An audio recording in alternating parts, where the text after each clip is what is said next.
We are just hours away from one of the biggest celebrations in the country, right in New York City. A live look again at Times Square, where millions will be watching the ball drop at midnight. Police forces, they're on high alert, ramping up those security measures ahead of the festivities. NewsNation's Alicia Nieves has a closer look at those measures from New York City. Alicia, good morning to you.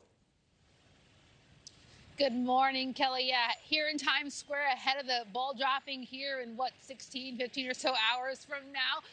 Doesn't get more, iconic than New Year's Eve in New York City, but with that level of icon, there is a need for heightened security amid just broader terror concerns worldwide, right? We know 1 million people are going to pack this part of New York City to watch the ball drop and ring in the new year. They're going to be flocked by thousands of New York City police officers. That includes counterterrorism units, K9, bomb squads, heavy weapons teams, supported by drones, helicopters, and a network of cameras. City leaders wanting to send a message today, be aware, but certainly do not be alarmed and enjoy the festivities here. NYPD Commissioner Jessica Tisch, outgoing Mayor Eric Adams saying that there is currently no credible threats to the Times Square celebration. But again, they are taking additional security measures just out of an abundance of caution. And, given that around the world, other cities like Paris and London, they have either canceled or had to modify their New Year's Eve celebration, citing safety concerns. Any major city that is obviously continuing to have their celebrations, they are doing so with increased security measures, again, mostly out of an abundance of caution and following, federal authorities saying cities like New York are unfortunately targets for potential lone wolves. They're these aspirational targets for other, small potential terror groups. And proving how real this is, the FBI recently arrested people for allegedly plotting a New Year's Eve bombing in Los Angeles.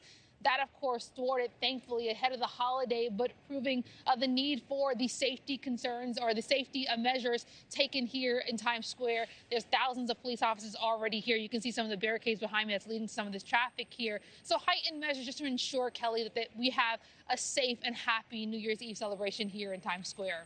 Absolutely, and very necessary. Alicia, New York is also preparing to swear in a new mayor tonight. At the same time, what should we know about Zohran Mamdani's inauguration too? Yeah, new year, new mayor for New York City. That's going to happen, as the ball is dropping here, just minutes ahead of it. Zohran Mamdani will have a private ceremony where he will take the oath and become the next mayor of this city. That's going to be, again, a private ceremony. Attorney General Letitia James going to administer that oath. It'll happen at an abandoned old City Hall subway station. And then tomorrow, he's going to take the oath again. This time, that will be on the steps of City Hall, a public inauguration with Senator Bernie Sanders administering that oath. Of course, Mamdani calling Sanders one of his political aspirations, and we now know that outgoing Mayor Eric Adams will attend that public ceremony after he's here, in Times Square to watch the ball drop and do so as the last time as the mayor of this city. So hopefully everything goes off without a hitch here. We have a safe New Year's Eve celebration and a safe transition for the new mayor of the city, Kelly. Yeah, that is the hope. A lot on deck tonight. All right, Alicia, thank you. Thank you for watching. Subscribe below and download our NewsNation app right now on your phone, and you will get fact-based, unbiased news for all Americans.